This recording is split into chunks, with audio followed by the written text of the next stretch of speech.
ছোটোবেলায় আমরা বড়দের সম্মান দিতাম, আর এখনকার দিনের বাচ্চারা সম্মান তো দূরের কথা, এখন রাস্তাঘাটে যখন বেরোই না এত কিছু দেখতে হয় যের জন্য আমাদের সবসময় চোখ কান বন্ধ করে রাস্তা দিয়ে যেতে হয়। সে ঠিক আছে, ওপেনলি সব কিছু করছে, তাতে কোনো অসুবিধা নেই, কিন্তু সমস্যাটা হচ্ছে ধরুন আপনি তাকে কিছু বলতে যাবেন, তখন সে আপনাকে এমন ধরনের কথাগুলো বলবে, সেই কথাগুলো আপনি যদি প্রোটেস্ট করতে যান, তখন দেখবেন আপনার পারিপার্শ্বিক লোকেরাই তখন আপনাকে উল্টোপাল্টা বলবে। এই জন্যই তো বাচ্চারা আজকালকার দিনে খারাপ হচ্ছে। তার কারণ হচ্ছে একটাই, ঠিক আছে, আপনি যদি তাকে প্রোটেস্ট করতে যান তুই এইটা করছিস কেন, তখনকার দিনে পাশের লোক বলবে, তখনকার দিনে সে বলবে হ্যাঁ তুই কি ওর গার্জিয়ান।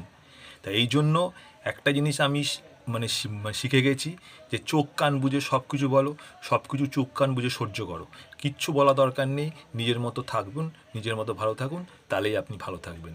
কারোর ভালো করা আজকালকার দিনে দরকার নেই। এই কথাটা আমার অভিজ্ঞতা থেকে আমি বলছি। যদি এটা ভালো লাগে তাহলে প্লিজ এই ভিডিওটা লাইক করবেন এবং সাবস্ক্রাইব করবেন আমার চ্যানেল।